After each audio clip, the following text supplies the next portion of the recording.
दोस्तों, आज के वीडियो में मैं आपको एक बार फिर से वेंडिगो की कुछ सच्ची कहानियाँ सुनाने वाला हूँ। वेंडिगो एक आदमखोर शैतान होता है जो कि नेटिव अमेरिका में पाया जाता है। ये ठंडी जगहों में रहने में माहिर होता है।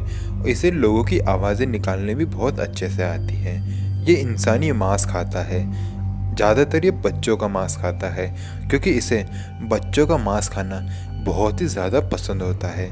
नेटिव अमेरिका के कुछ लोग ये मानते हैं कि वेंडिगो एक श्रापित आत्मा है। अब ये कौन है, क्या है, ये तो मैं नहीं जानता, लेकिन मैंने इस वेंडिगो के ऊपर पहले करीबन 10 वीडियो बना रखी है। उन 10 के 10 वीडियोस का लिंक मैं आपको दे दूँगा नीचे डिस्क्रिप्शन बॉक्स में। अगर आप चाहें तो आप उन्हें जाके ज़रूर देखें। वेंडिगो की ये घटना घटी है कूपर नाम के एक लड़के के साथ में। और अब आगे की कहानी मैं आपको सुनाऊंगा कूपर जी के पॉइंट ऑफ व्यू से। मेरा नाम कूपर है। वेंडिगो की ये घटना मेरे साथ सन 2005 में घटी थी। सन 2005 में मेरा 20वां जन्मदिन था और मुझे ये भूत प्रेत और ऐसी क्रिप्टेड क्रीचर्स के बारे में सुनने में मुझे बचपन से ही बहुत मज़ा आता था।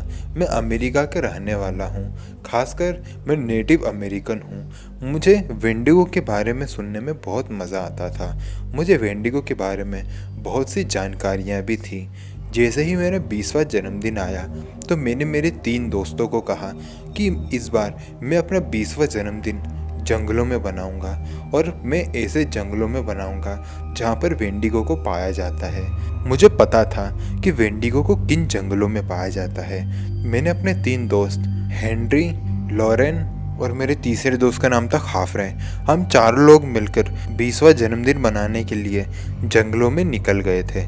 मेरे तीनों दोस्त मेरे इस कैंपिंग के लिए मान गए थे। हमारा 3 दिन का कैंपिंग का प्लान था। हम लोग एक ऐसे जंगलों में जाकर कैंपिंग करने वाले थे जहाँ पर आए दिन वेंडिगो की कहानियाँ हमें सुनने को मिल जाती थी। वैसे तो मेरे परिवार ने मुझे मना किया कि मैं ऐसा ना करूँ, लेकिन मैंने उन्हें बनाया और मैंने अपने साथ कुछ पिस्टल्स भी रख ली थी। मैंने अपने दोस्तों को भी कह दिया था कि वो भी अपने साथ कुछ हथियार रख लें ताकि जंगलों में कुछ दिक्कत होए तो वो हथियार उन्हें बचा लें।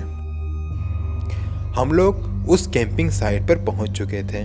जब हम लोग उस जंगल में जा रहे थे तो वहाँ के कुछ फॉरेस्ट ऑफिसर्स ने हमें रोकने की कोशिश करी। हेनरी ने उन्हें कुछ पैसे दिए और वो फॉरेस्ट ऑफिसर में अंदर जाने के लिए मान गए, लेकिन उन फॉरेस्ट ऑफिसर्स ने हमें चेतावनी दी थी कि अंदर संभल कर रहना क्योंकि अंदर वेंडिगो है। हमने उनकी ये बात सुनी थी लेकिन ज़्यादा ध्यान नहीं दिया। हम लोग हमारे कैंपिंग साइट पर पहुंच चुके थे। सुबह के 11 बज रहे थे। हम लोगों ने पूरा दिन उस जंगल में बहुत मस्ती करी। उस पूरे दिन तो हमें वेंडिगो नहीं दिखा। जब रात के 7 बजे तो हम लोग हमारी कैंपिंग साइट पर वापस आए। कार्ले और हेनरी दोनों गर्लफ्रेंड बॉयफ्रेंड थे, तो हम लोगों ने 2 कैंप लगाए, जिसमें से एक कैंप में तो कार्ले और हेनरी थे, दूसरे में मैं और खाफरे सोए हुए थे। रात के 11 बज चुके थे। हमने खाना वाना सब कुछ खा लिया था। हम दोनों के कैंप के बाहर कैंप फायर जल रही थी। रात के करीबन 11:30 या 12 ही बज रहे होंगे। टाइम तो मुझे अच्छे से याद नहीं है। मेरे साइड में सोया खाफरे मुझे जगाने लगा। मैं उठा और मैंने खाफरे को पूछा, खाफरे, क्या हुआ है? तुम इतने डरे हुए क्यों लग रहे हो? उसकी शक्ल से ऐसा लग रहा था कि मानो उसने कोई भूत देख लिया हो। उसने मुझे उठाया और कहा, कूपर, हमारे टेंट के बाहर कोई घूम रहा है। मैं समझ चुका था कि ये पक्का वेंडिगो ही होगा। फिर तभी मेरे पास कार्ले का फ़ोन आया। कार्ले मुझे कह रही थी कि उसने अपने कैंप के बाहर किसी की परछाई को देखा है। मैंने कहा कि तुम हेनरी को उठाओ और तुम दोनों ही अपनी अपनी बंदूकें लेकर कैंप के बाहर आओ। मैं और खाफरे भी बंदूकें लेकर बाहर आ रहे हैं। मैंने ये दृढ़ निश्चय कर लिया था कि आज तो मैं इस वेंडिगो को पकड़ कर ही रहूँगा। मैं अपने कैंप के बाहर निकला और उस वेंडिगो को पकड़ने के लिए हम 4 लोग एक हुए। मैंने कार्ले और हेनरी को कहा कि तुम दूसरी तरफ जाओ, मैं और खाफरे दूसरी तरफ जाएंगे। हम लोग हमारी बंदूकें लेकर उस वेंडिगो को ढूंढने के लिए जंगल के बहुत ही ज़्यादा डीप में चले गए थे। फिर जब हम लोग उस वेंडिगो को ढूंढ ही रहे थे, तभी हमें 4 गोलियां चलने की आवाज़ सुनाई दी। जैसे ही हमने उस गोली चलने वाली आवाज़ की तरफ देखा तो हमने देखा कि कार्ले बहुत ही ज़्यादा डरी हुई है और हमारी तरफ भागते हुए आ रही है। वो बहुत ही ज़्यादा रो भी रही थी। वो हमारे कदमों में आकर गिर गई। हमने कार्ले को संभाला और उसे हमने पूछा कि क्या हुआ है, हेनरी कहाँ है। कार्ले ने हमें कहा कि उसने हेनरी को मार डाला। हमने पूछा किसने हेनरी को मार डाला। उसने कहा वेंडिगो।